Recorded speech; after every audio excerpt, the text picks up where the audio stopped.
ایک جھیل جو صرف ایک جھیل نہیں ہے، یہ بحیرہ طبریہ ہے، ایک ایسی جگہ جہاں قدیم کہانیاں اور جدید دور کے خدشات آپس میں ملتے ہیں۔ یہ صرف پانی کا ایک ذخیرہ نہیں، بلکہ یہ تاریخ، عقیدے اور مستقبل کی پیشگوئیوں کا ایک سنگم ہے۔ آئیے اس کی گہرائیوں میں اتر کر دیکھتے ہیں۔ تو آج کل جو سب سے بڑا سوال اس جھیل کو لے کر پوچھا جا رہا ہے وہ یہی ہے: کیا اس کا پانی کم ہونا ایک ماحولیاتی بحران ہے یا پھر کسی پرانی پیشن گوئی کا پورا ہونا؟ یہ سوال بہت سے لوگوں کے لیے صرف سائنس کا نہیں بلکہ روح اور ایمان کا بھی ہے۔ اس پوری کہانی کو سمجھنے کے لیے ہمیں ذرا وقت میں پیچھے جانا پڑے گا، کوئی 2000 سال پیچھے۔ ذرا تصور کریں، بحیرہ طبریہ کا کنارہ ہے اور وہاں کچھ ماہی گیر بیٹھے ہیں، بالکل تھکے ہارے اور مایوس۔ پوری رات، جی ہاں پوری رات انہوں نے محنت کی، جال پھینکے، انتظار کیا، مگر نتیجہ صفر، بالکل صفر۔ جال خالی کے خالی اور امیدیں جیسے ٹوٹتی جا رہی تھیں۔ اور پھر ٹھیک اسی مایوسی کے لمحے میں ایک اجنبی وہاں آتا ہے اور وہ ان سے صرف ایک بات کہتا ہے، ایک بہت ہی سادہ سی بات: اپنے جال ایک بار پھر ڈالو۔ اب ظاہر ہے پہلے تو وہ ہچکچائے، بھائی پوری رات کی محنت ضائع ہو گئی، اب ایک اور بار کوشش کرنے سے کیا ہو جائے گا۔ لیکن نہ جانے کیوں انہوں نے اس اجنبی کی بات مان لی، اور پھر جو ہوا وہ کسی معجزے سے کم نہیں تھا۔ ان کے جال اس بار مچھلیوں سے ایسے بھرے کہ جیسے پھٹ پڑیں گے۔ انجیل کی روایت کے مطابق یہ اجنبی کوئی اور نہیں بلکہ حضرت عیسیٰ علیہ السلام تھے، اور یہ واقعہ ان کے سب سے مشہور معجزات میں شمار ہوتا ہے۔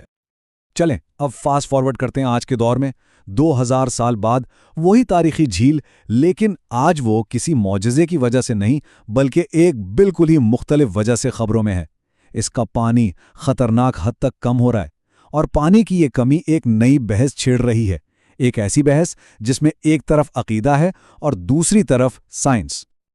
اچھا، اس جھیل کی روحانی اہمیت تو اپنی جگہ، لیکن اس کی ایک اور حیثیت بھی ہے، اور وہ ہے اس کی اسٹریٹجک یعنی تصویراتی اہمیت۔ یہ صرف ایک مقدس جگہ نہیں ہے، بلکہ یہ اس پورے خطے کے لیے زندگی اور طاقت کا ایک بہت بڑا ذریعہ ہے۔ تو سوال یہ ہے کہ آخر یہ جھیل اتنی اہم ہے کیوں؟ دیکھیں، یہ صرف پانی کا ایک بڑا ٹکڑا نہیں ہے، یہ اس خطے کی لائف لائن ہے۔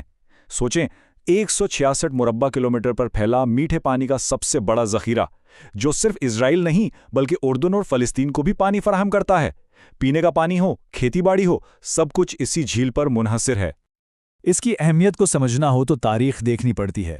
رومیوں کے زمانے سے ہی یہ اہم تھی۔ پھر صلاح الدین ایوبی کی مشہور حطین کی جنگ کو یاد کریں، اس جنگ کا فیصلہ بھی اسی بات پر ہوا تھا کہ پانی پر کنٹرول کس کا ہے، اور یہ سلسلہ آج بھی رکا نہیں۔ پہلی جنگ عظیم کے بعد جب سرحدیں بن رہی تھیں تب بھی یہ جھیل مرکز میں تھی، یہاں تک کہ سن 2000 کے امن مذاکرات میں بھی سب سے بڑا مسئلہ یہی جھیل تھی۔ اور اس ساری بحث کو ایک جملہ بہت خوبصورتی سے سمیٹ دیتا ہے۔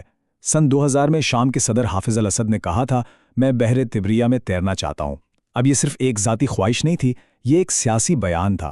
یہ اس بات کا اعلان تھا کہ اس خطے کی سیاست میں یہ جھیل کتنی گہری علامتی اور اسٹریٹجک اہمیت رکھتی ہے۔ اچھا، اس کی سیاسی اور تاریخی اہمیت تو ہم نے دیکھ لی، اب ذرا اس کے روحانی پہلو کی طرف چلتے ہیں، کیونکہ یہ جھیل کسی ایک ملک یا قوم کی نہیں ہے۔ یہ تو یہودیت، عیسائیت اور اسلام، تینوں بڑے ابراہیمی مذاہب کے لیے ایک انتہائی مقدس مقام ہے۔ اور یہ بات واقعی بہت دلچسپ ہے کہ کیسے ایک ہی جگہ تینوں مذاہب کے لیے اتنی اہم ہے۔ یہودیوں کے لیے یہ کنیرت ہے، اس کے کنارے بسا شہر طبیریہ ان کے 4 مقدس شہروں میں سے ایک ہے۔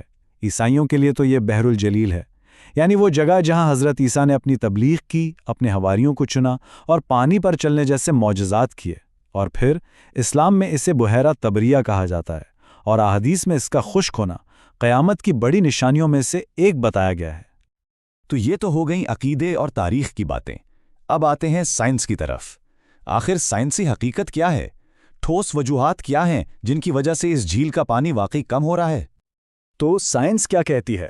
دیکھیے، ماہرین کے نزدیک وجوہات کافی سیدھی ہیں۔ سب سے پہلے تو ہے کلائمیٹ چینج، یعنی درجہ حرارت بڑھ رہا ہے، بارشیں کم ہو گئی ہیں، اور گرمی کی وجہ سے جھیل کا پانی پہلے سے کہیں زیادہ تیزی سے بخارات بن رہا ہے۔ اور اس کے اوپر انسانی استعمال، ہم پینے اور خاص طور پر کھیتی باڑی کے لیے اس جھیل سے اتنا زیادہ پانی نکال رہے ہیں کہ مسئلہ اور بھی سنگین ہوتا جا رہا ہے۔ اور یہ مسئلہ کتنا سنگین ہے اس کا اندازہ صرف ایک نمبر سے لگایا جا سکتا ہے: 4 میٹر۔ جی ہاں، صرف 10 سالوں میں 1999 سے 2009 کے بیچ